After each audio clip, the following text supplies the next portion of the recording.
Hello, and welcome to A Lady Well Traveled.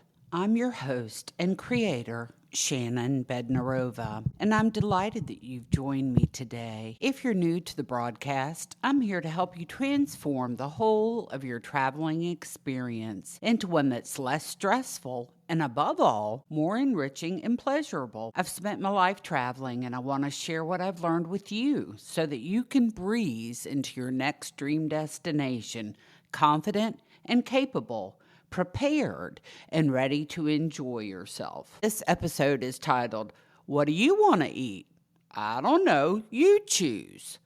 How to select a restaurant when traveling abroad. Sound familiar? So the restaurants we're going to choose are not going to be the tourist traps that feed you mediocre food for a lot of money, or the ones that promise you the sun, the moon, and the stars, but only deliver dust, or the Michelin-starred restaurants that only offer stuff on the menu that sounds like it was sourced from another planet, and you have to look everything up on Google to understand what it might possibly be and if you might possibly like it. Now, don't get me wrong. I really like dining at Michelin-starred restaurants, but I don't like their habit of naming things in exotic or really outlandish ways just to outdo the other Michelin-starred restaurants.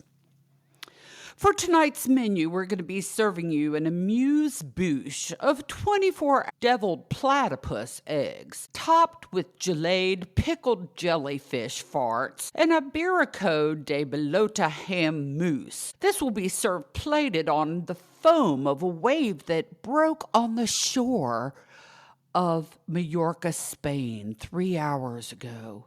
It was gathered by our agents and rushed here by plane on dry ice to give the dish that salty, seaweedy je ne sais quoi pas. Now, if this sounds like anything that you've ever heard in a Michelin-starred restaurant, I think you get the picture. Just tell me what I'm eating in fairly understandable language. If it's something I've never had before, then let me know. I'm sure it'll be wonderful and I'll enjoy the surprise, whatever it is. Now let's delve into how I find great restaurants when I'm traveling abroad. First, I usually select several places to have special nights out or fabulous lunches out. These are places that I will plan to spend more money, knowingly, and I'll allot money in my travel budget to do so. Now, this doesn't mean they have to be Michelin-starred restaurants. I found some of the most incredible restaurants through simple online research. So where do I research first? I rely heavily on The Fork, TripAdvisor, Reddit, and other review sites to start my investigation into where I might like to dine.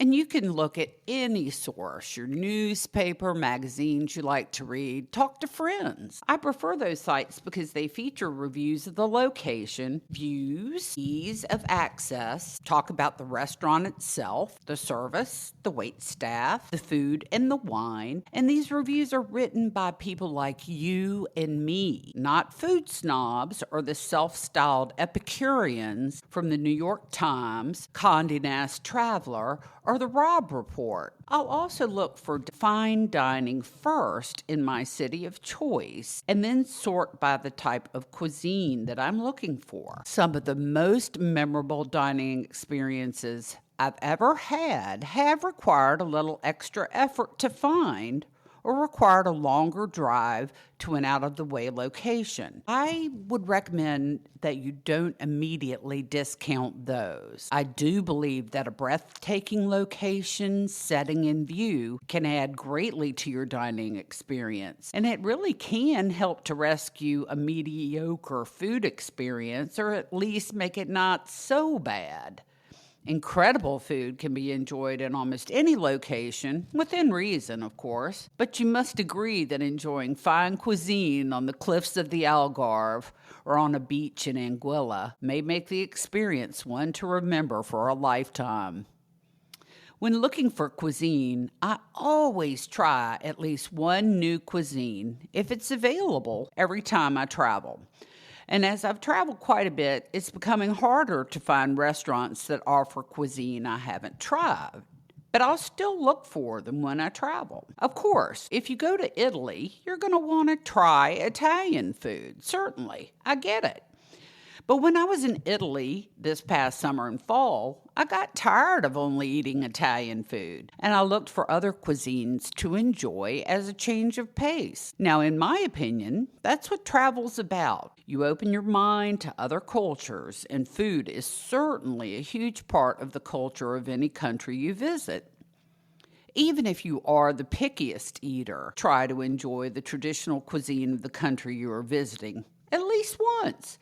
Of course, there may be things you don't like, but you may also find a new food or a certain preparation that you fall in love with. A new food I tried and I absolutely hated was bitterballen, a Netherlands specialty snack that's made up of meat paste, crumbs, and then deep fried.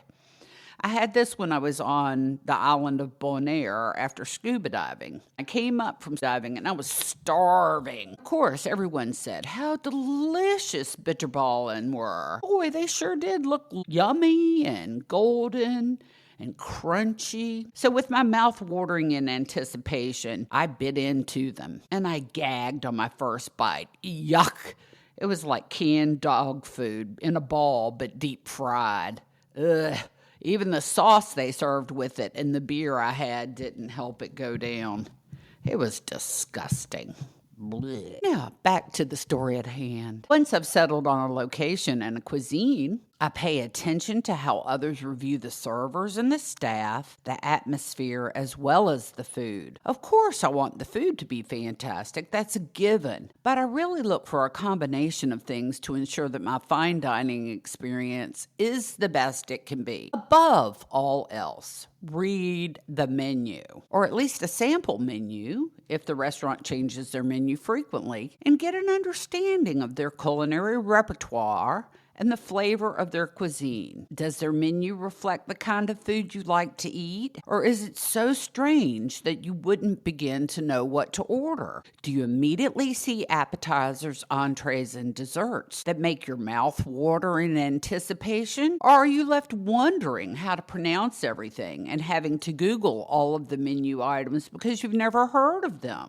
I would also choose a place that has a menu with which you feel comfortable. Now, it's certainly okay to stretch your wings and try new things. But if you ever feel uncomfortable or uneasy, why spend that kind of money and time for an evening of uncertainty?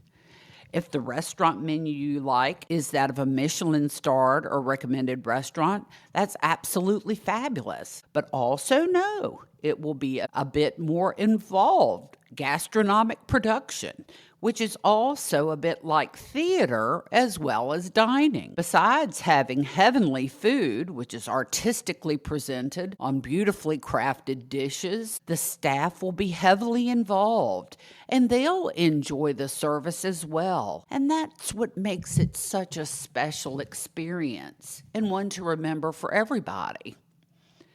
Now, I also check the wine list before I make a reservation. I do this for many reasons. I personally love a wonderful red wine with a very nice meal, and I enjoy perusing the wine list almost as much as I like reading the menu. I love seeing what wines have been chosen and from what countries. I enjoy noting the sommelier's taste in wine and comparing it to my own taste. If I decide to make a reservation at that restaurant, I'll choose 1 or 2 bottles of wine ahead of time that I like within my price range, and I'll make a note of them. That way, I don't have to worry about my server trying to upsell me on a $6,000 bottle of Penfolds Grange when I already know what I want. If I'm feeling especially smart, I can pre-order a bottle when I make my reservation. This allows them to set aside the wine and to open it and decant it before I arrive for my reservation. That's a great way to start your dinner. Fact that when you make a reservation at a finer dining establishment, to be asked for your credit card to make a reservation deposit. They may ask you for over $100, euros, pounds, or any of other currency per person, because it's just standard operating procedure nowadays.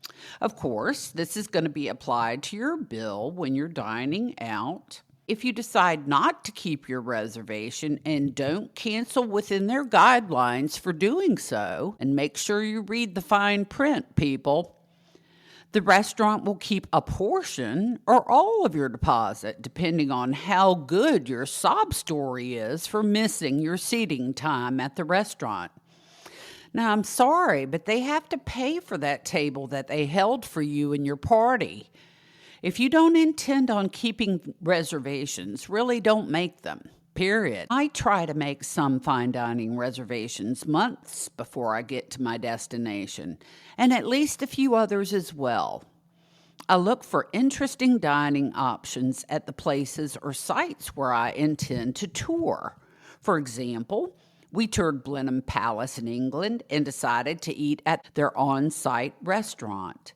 We made reservations at the Copper Still in Edinburgh, Scotland, because it was right on the Royal Mile and near to Holyrood in Edinburgh Castle that we were touring that day. I don't know about you, but I tend to eat one large meal a day and then either have a snack or a light meal, and usually a coffee or a cappuccino, and then maybe a pain au chocolat or a croissant for breakfast. That's usually fine with me and also the people with whom I travel. I typically arrive in country with at least 5 or 6 reservations made.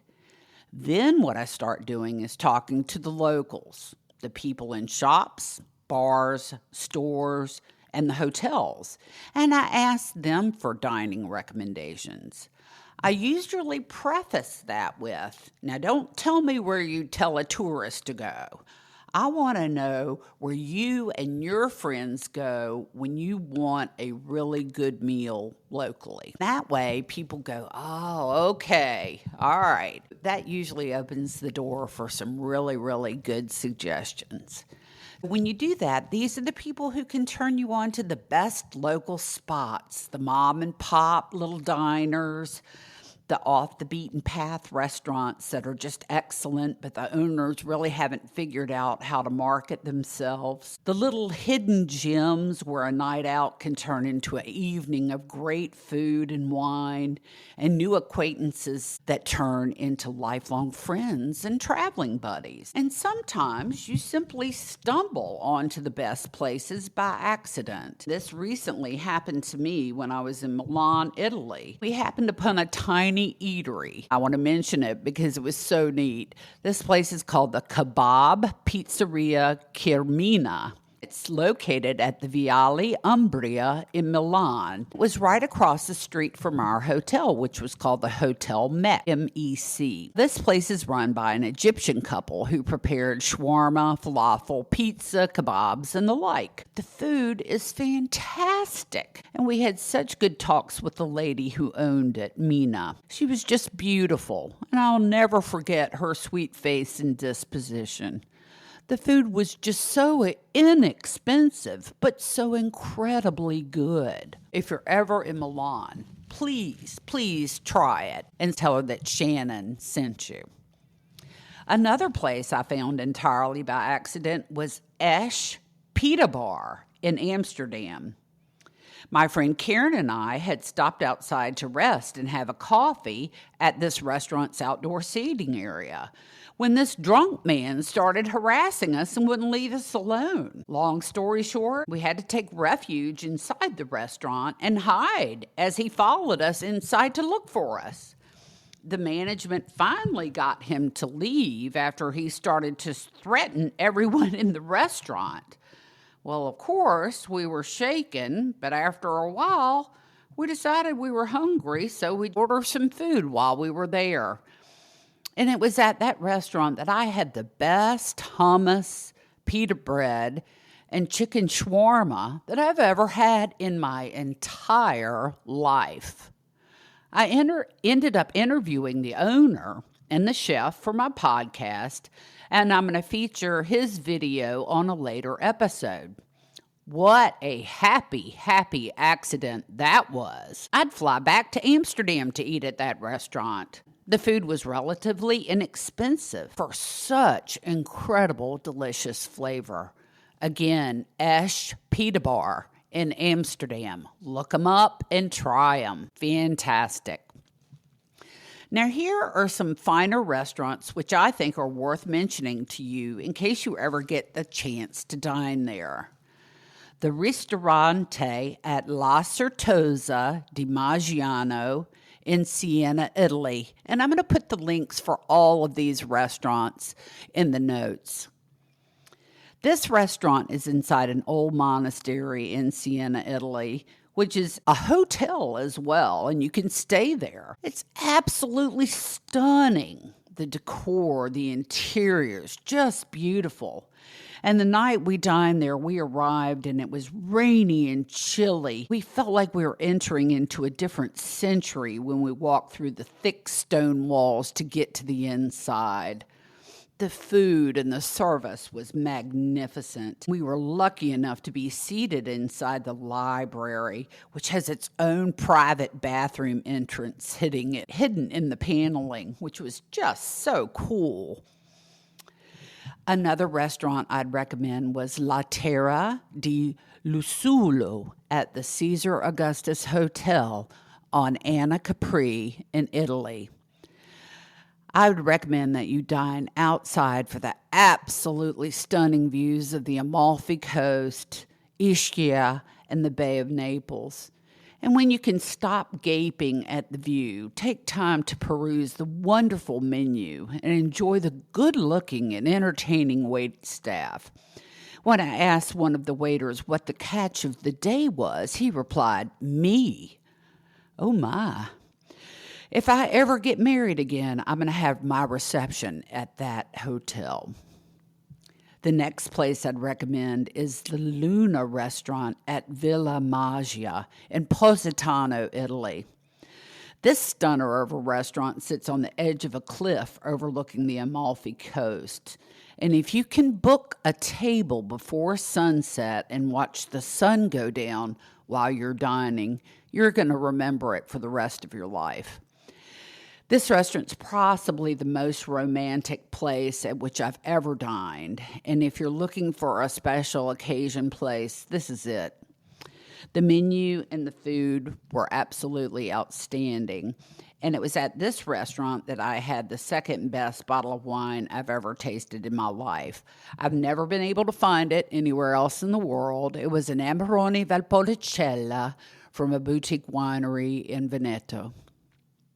My next recommendation is an American restaurant, Victoria and Albert's in Disney's Grand Floridian Hotel in Orlando, Florida. It has 1 Michelin star. This restaurant is absolutely a showstopper, and its 12-course menu is insane. It definitely takes the prize for being the most expensive meal I've ever eaten at a restaurant, and certainly one of the best. The service is absolutely phenomenal, and you'll feel like royalty dining there, but you have to get reservations months and months and months in advance. It could take up to a year, but it's absolutely worth it. The next place I'd like to recommend is the Inn at Little Washington in Little Washington, Virginia. Currently, the inn only has 2 Michelin stars, but when I dined there, the restaurant at the Inn at Little Washington had 3 Michelin stars, so I'm not sure why they only have 2 in 2025.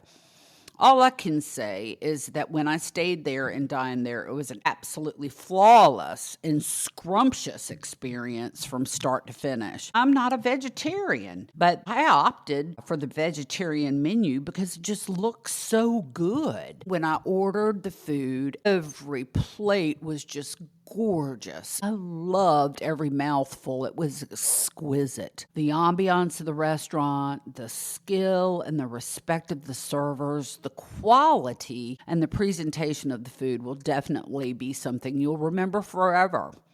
And this is another special occasion place for the big event in your life or for someone that you love. I hope you've enjoyed this episode of Lady Well Traveled on how to choose restaurants abroad as well as here at home. We've talked about fine dining, some middle-of-the-road restaurants, and some very inexpensive options. I provided you with some of my personal favorites that you can also try if you get a chance. As always, I'd love your feedback on this or any other episode, and you can reach me at Shannon@aladywelltraveled.com. That's Shannon@aladywelltraveled.com with 2 L's in traveled. If you like the show, I'd appreciate a positive review from you. And please tell your friends and family to tune in on their favorite streaming platform.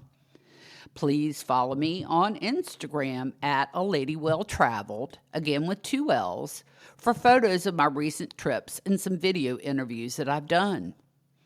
So until next time, remember that God loves you and He created this extraordinary world just for you. You simply have to get out there and see it for yourself. Bye-bye.